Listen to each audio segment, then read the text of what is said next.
name is Anthony Flores.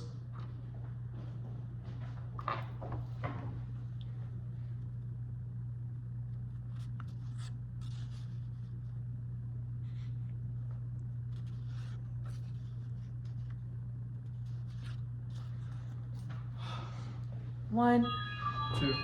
3, 4. 5. In this speech, I'll be providing arguments for and against 2 different issues.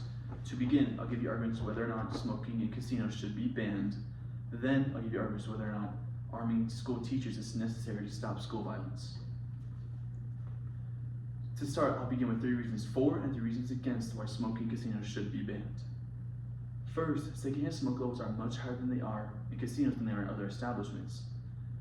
In addition, air levels are dangerous to non-smokers, which are a majority of people who are in these casinos.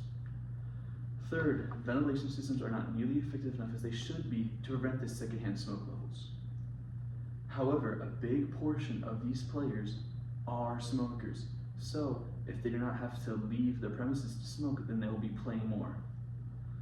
For that matter, it can draw more smokers to the establishment, which can bring in more revenue. Finally, these ventilation systems have been improving in later years, so if they keep up this upward trend, they can get rid of the main issue of secondhand smoke levels.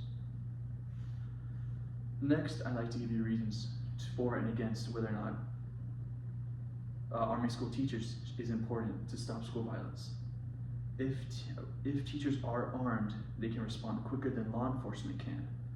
And if these teachers are armed, then they can intimidate possible attackers. And if they can protect themselves and students, even if there is a violence, they can prevent casualties. However, these are not trained professionals, so they may not be effective in the equipment they're using. Not only that, but they're not only more likely to miss the attacker, but hit other bystanders. Finally, if teachers have weapons, there are more weapons in a school, which could bring students to want to bring their own, which could cause more violence. Today, I provided you arguments for and against 2 different issues. First, I began with whether or not smoking casinos should be banned. Then I gave you reasons for and against whether or not arming teachers is necessary to stop school violence.